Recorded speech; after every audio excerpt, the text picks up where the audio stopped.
Hello and welcome to Hitting the Field. I'm your host, Jeremy Taché, and for the first segment, I'll be joined by Chris Davis and Dimitri Zamaris.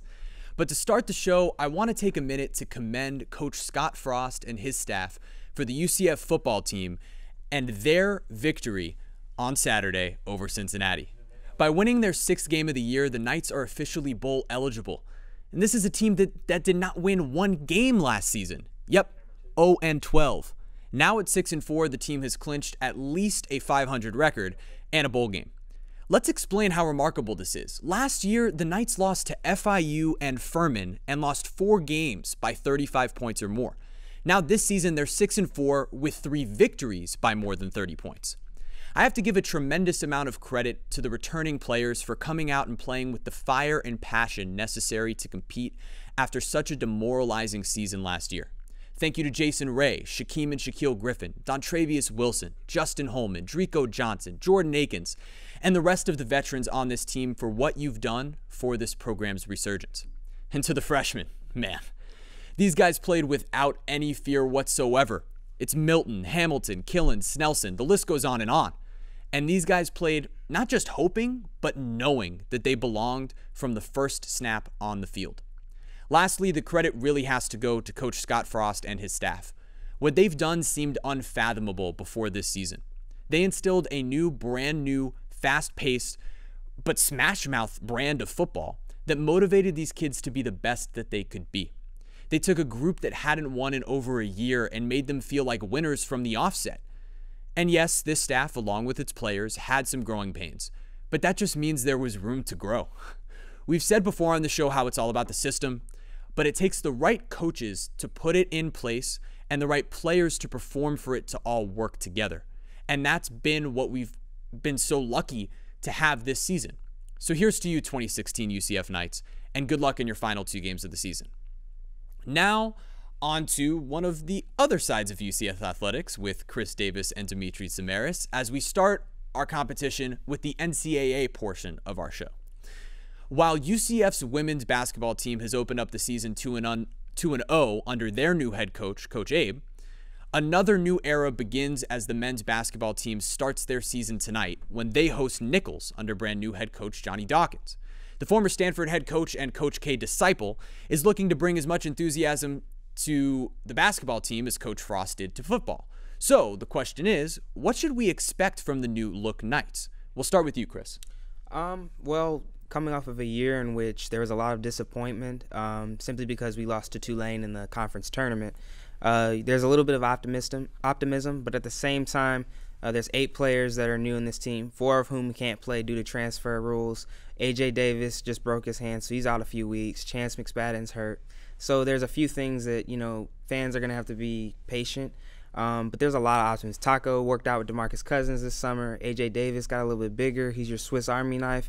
And B.J. Taylor, your starting point guard, is back. So for this year, I say a 12-14 win season, better conference turnout, and who knows what can happen. UConn lost at home to Wagner. Right. And, so a lot of opportunity there. Right. So it sounds like we have an opportunity now to see a team with a lot of promise in terms of players, But Meech, what should we be looking for in terms of optimism around the program, the same way that we've seen with football? And I think that's something important to think about here, Jeremy. Danny White, the new athletic director here at UCF, has come in. He brought in Scott Frost, he brought in Johnny Dawkins, and now we're going to start seeing the rebirth in a lot of these programs that haven't been traditionally powerhouses. And especially here in Central Florida, we know that there's a good recruiting base for big sports like football and basketball here. Hopefully this year for the basketball team, just like we've seen with the football team, will be the step in the right direction, maybe the first domino to fall to start making UCF a legitimate contender in football and basketball here in Central Florida. And you're right that athletic director Danny White has really given the Knights an opportunity to compete, whether it's with Coach Abe, Coach Dawkins, Coach Frost, Coach Lovelady.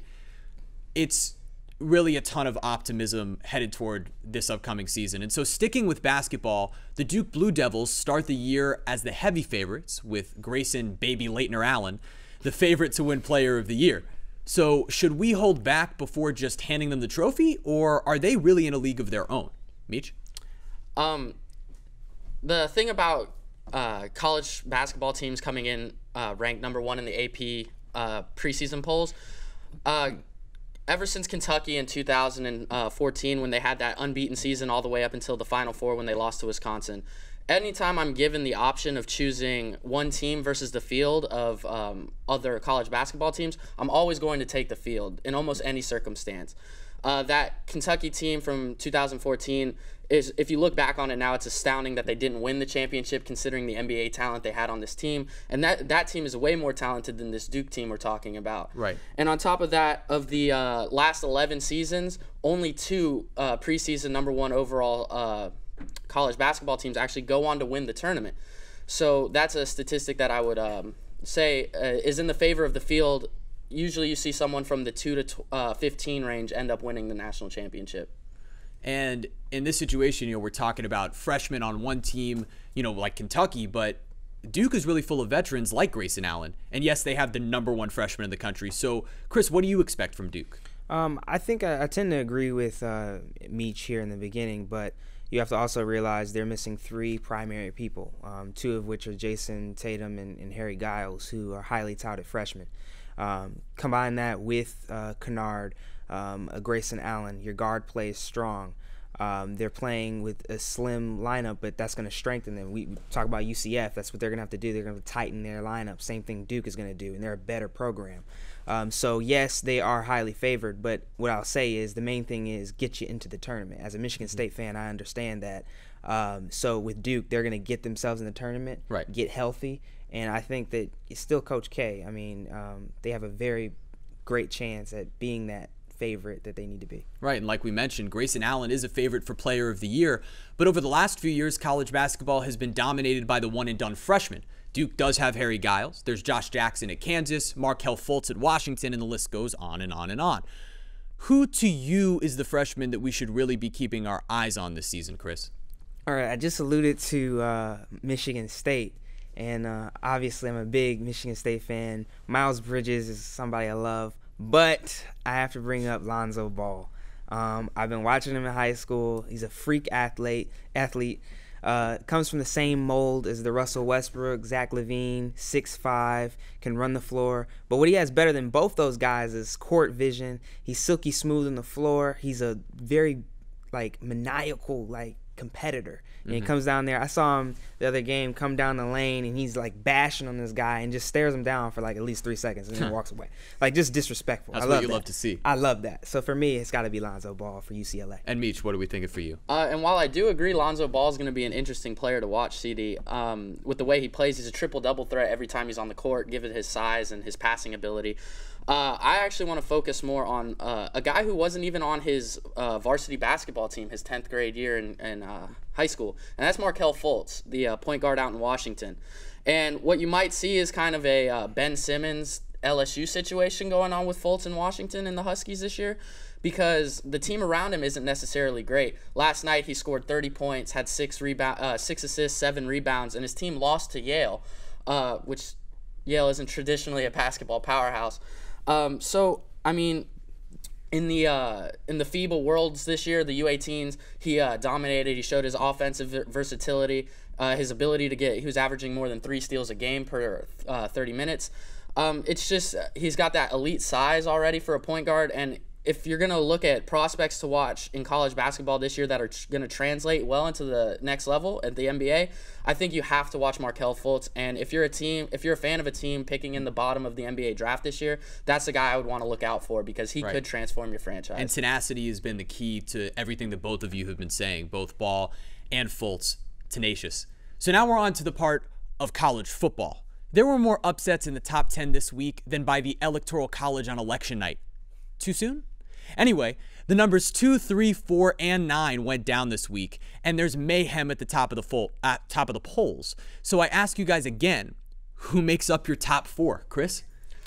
It's got to be Alabama, Ohio State, Louisville, and then Michigan. I think Michigan kind of hurt Ohio State a little bit. Ohio State was thinking they could go 12-1 and win a conference championship and get in there. But I think now it's going to kind of jack their seeding up. But nonetheless, I think that Louisville and Michigan are still two teams at the back half of that can help themselves going forward. And Meech, who do you have in your top four? I've got Alabama, Ohio State, Clemson, and Louisville. It's going to be interesting to see how the committee deals with conference championships and what they mean. So if Penn State ends up winning the Big Ten, if Clemson ends up winning the ACC, what goes on with that? But that's what I'm interested in. Right, and so seeing the way that those two things could work, it will be interesting with conference champions. And so I'm going to have to give the title here in this round to Chris.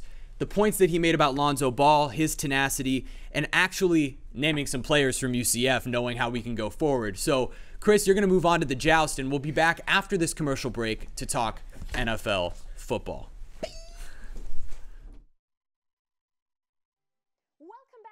Chef Nicole here at our studio kitchen to tell you about the fantastic new breakthrough in cutlery, the Dyna Blade. This knife is the latest in cutting technology. Also, it's extremely safe to use. Okay, folks, wow. Yeah, that blade sure does cut. Hey, Jim, where's Jim? I'm losing a lot of blood here, guys. Jim, can we cut, please? I'm really starting to feel woozy. I love my new Dyna Blade. I can cut through anything. And it's super safe. Oh, I did it. Guys, I cut myself. It's not safe. She's out, guys. Can somebody call an ambulance, please? And cut to the logo. Oh, God, where's her finger? Oh, God, I'm gonna be sick. I can't find a pulse. I don't know what's wrong with me, Doc. I think I'm just having an existential issue, maybe. What if I'm a nihilist? I know just a cure. Gee, Doc. Anything. It's called MDPL, multidimensional perspective layering, and it's known to have strong effects on the human psyche. It results in the restoration of confidence and a sense of one's place in the universe. Oh, man, that sounds like the perfect solution to make me myself again. Well, here goes nothing.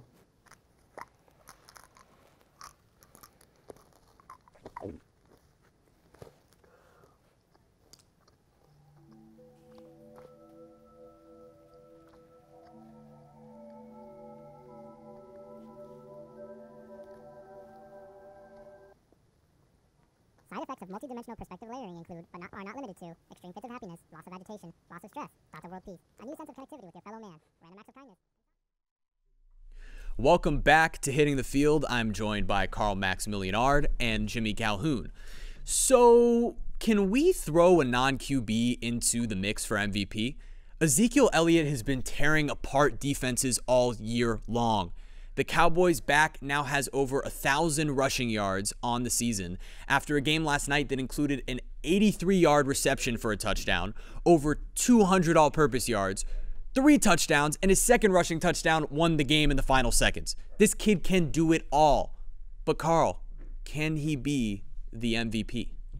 I believe so, that he can be the MVP. Ezekiel Elliott is playing lights out right now, over 1,000 yards right now.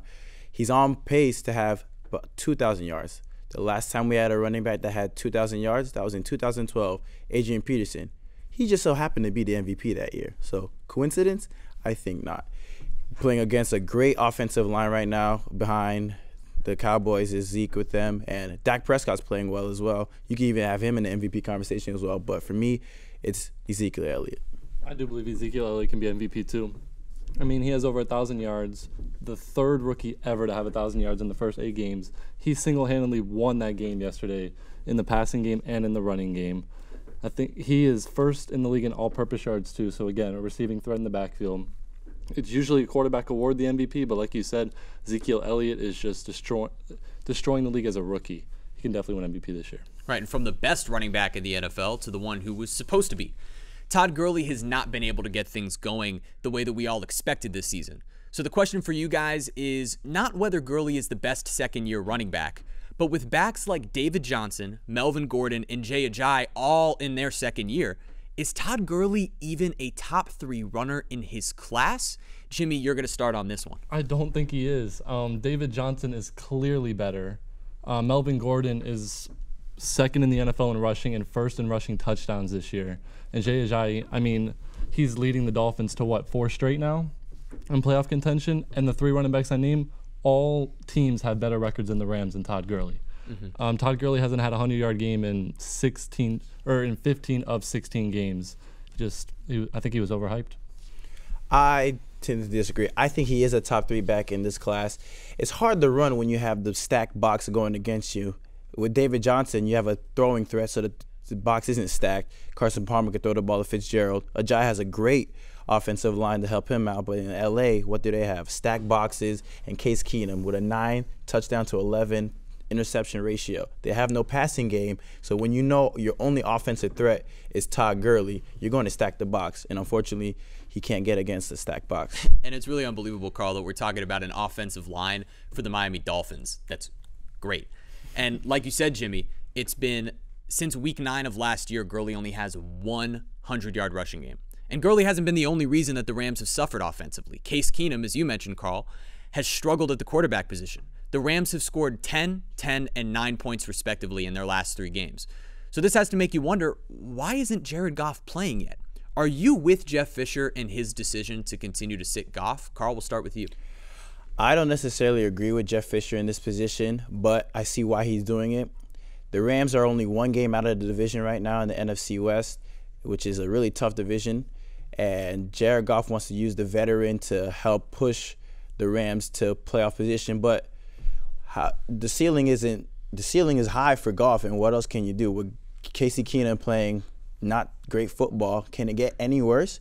Throw the rookie in there, see what he can do. Maybe that'll jump the Rams and get a spark going for the second half of the season. Yeah, and Karl, I mean, Jeff Fisher, we could say trust the head coach. He knows his personnel better. Jeff Fisher's 1 loss away from having the 2nd most losses in the history of the NFL for a head coach. So, Jimmy, what does the decision need to be for the Los Angeles Rams? Do they go to their number 1 pick or not? Like you just said, you can't trust Jeff Fisher. I mean, one loss away from the 2nd most in NFL history.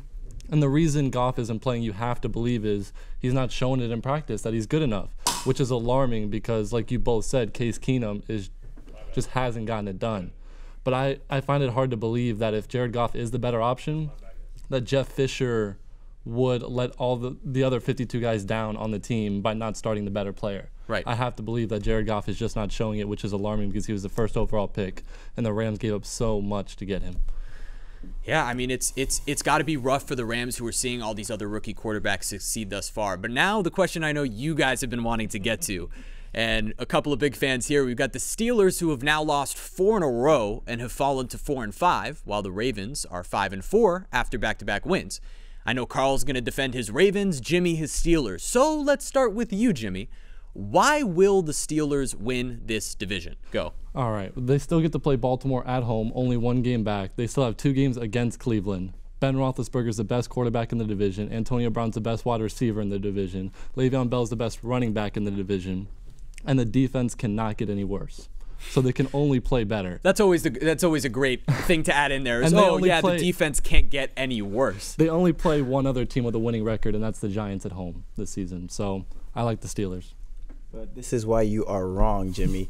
The Ravens are 3-0 in the division so far this year, and the Ravens have won 5 in a row against the Pittsburgh Steelers with 1 more matchup this Christmas. Talk about happy holidays. And what wins championships? Defense wins championships. The Ravens are the number 1 defense in the NFL, number 1 rushing defense in the NFL. Defense wins championships.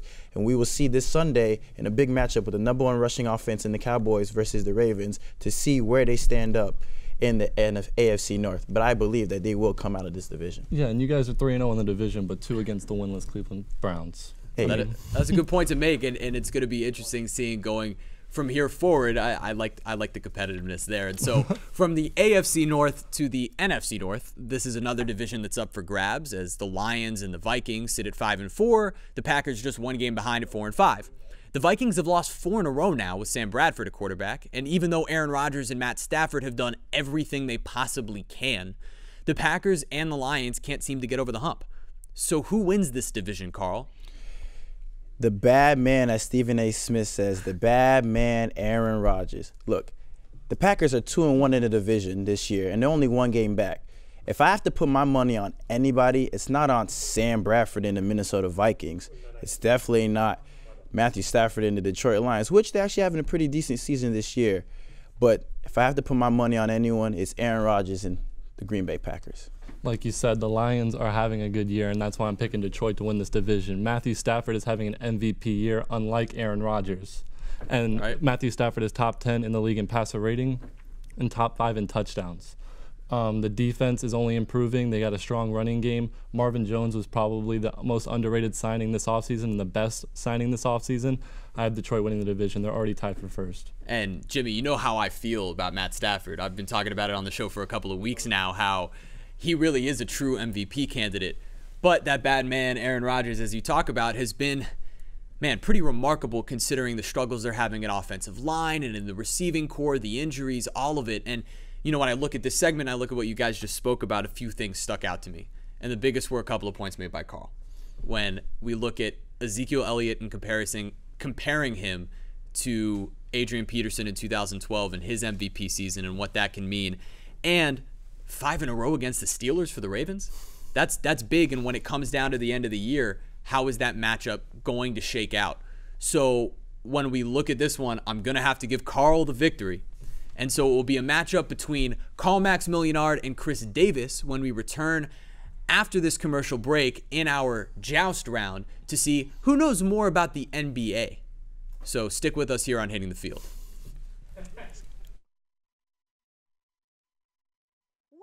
Everyone, Chef Nicole here at our studio kitchen to tell you about the fantastic new breakthrough in cutlery, the Dyna Blade. This knife is the latest in cutting technology. Also, it's extremely safe to use. Okay,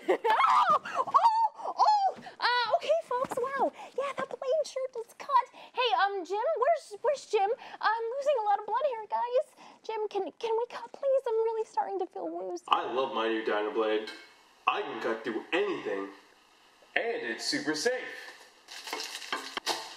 Oh, I did it. Guys, I cut myself. It's not safe. She's out, guys. Can somebody call an ambulance, please? And cut to the logo. Oh, God, where's her finger? Oh, God, I'm gonna be sick. I can't find a pulse. I can't find a pulse. I don't know what's wrong with me, Doc. I think I'm just having an existential issue, maybe. What if I'm a nihilist? I know just a cure. Gee, Doc. Anything. It's called MDPL, multidimensional perspective layering, and it's known to have strong effects on the human psyche. It results in the restoration of confidence and a sense of one's place in the universe. Oh, man, that sounds like the perfect solution to make me myself again. Well, here goes nothing.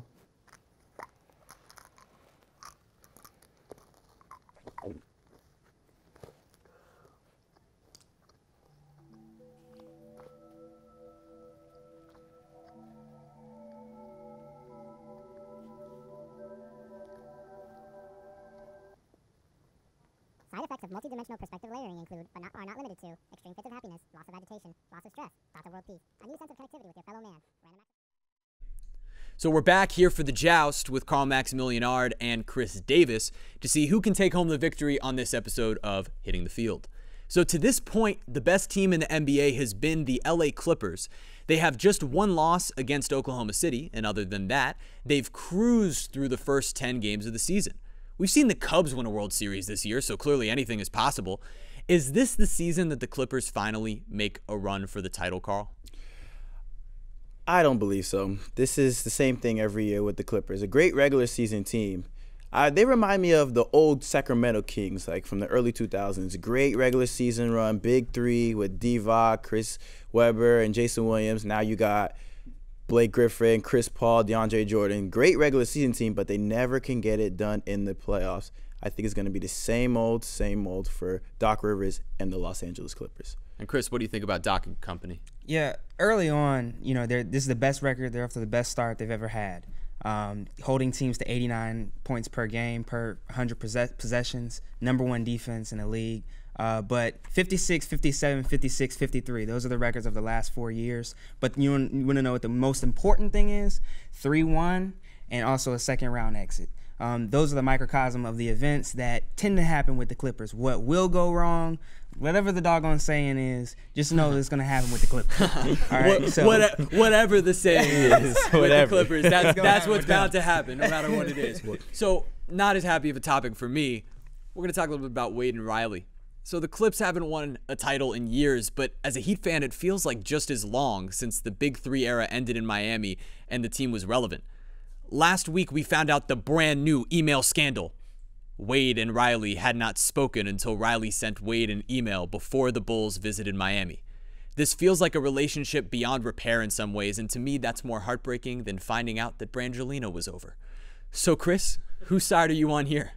I'm on Dwayne Wade, the player side. I'm a Kobe Bryant fan. People really criticized him for the contract he got at the end of his career, but he put in the blood, sweat, and tears for those years to get those championships. I respect Pat Riley, but you have to realize it literally came down to a third year. Wade was asking for a third year. He sacrificed throughout his career, unlike Kobe Bryant, and yet their staff and their organization honored that. Dwayne Wade needed to be honored. He didn't want to leave the Heat. So I look at it and I'm on Wade's side. I'm supporting him. And as much as it hurts me to agree with you, Chris, I have to agree with you and go with Dwayne Wade. Yes, Pat Riley is a businessman, but you got to put family over business sometimes. And how do you just go and give your arguably greatest player in the franchise history an email before a game? You have his number. You could hit his lineup, call him. Hell, a text could be good too, but you're not just going to send Dwayne Wade, arguably a top 3 shooting guard of all time, just the email before the guys come back to Miami. Right, Karl. Just not right. The big thing is also with that, I mean, we're talking Heat family. They went with the whole marketing scheme of Heat lifer, going back to last year, talking about Wade and talking about, you know, what a family unit it was with him and Haslam and Riley and all these guys, and it really is sad to see it end in this way. And both of them saying, I'm a business man. Lastly, like I said, before we're 10 games into the season, and it has been all about the stars. So LeBron and the Cavs, Westbrook and OKC, Kawhi and the Spurs, and so on. But before the season, the NBA GMs picked the player that they'd want to build a franchise around, and that was Karl Anthony Towns. It makes sense as one of the best young big men in the game, but who would you pick as the man to build your team around, Karl? Am I trying to win right now or in the future? Because if I'm trying to win right now, I'm taking LeBron James. He still is the best player on the planet. You clearly saw that last year in the finals, down 3-1 against the greatest team in regular season history, the 73-9 Golden State Warriors. Came back 3-1, back-to-back 40-point games. This man is just a beast. LeBron, I'm taking him to build my franchise now in the next 3 years. Yeah, I have to agree. Out of 1,148 games played in his career, he's played 89%. Availability is the top skill amongst anything. And at 32, he's still, you could put him on any team and they're a contender. Man, LeBron, always LeBron. You guys are killing me right now with all this LeBron love. Look, I'm going to even just throw out that last question. Looking at the first couple, I just love that comparison to the Sacramento Kings. I loved it, Karl. So Karl is going to get the victory here on Hitting the Field. And that is what we're going to have today on Hitting the Field. Congratulations to Karl Maximilian Ard. And we will be back. We will be back next week with more excitement. You guys really brought it today, and I'm very happy to hear it. So thank you for joining us here on Hitting the Field. And yeah.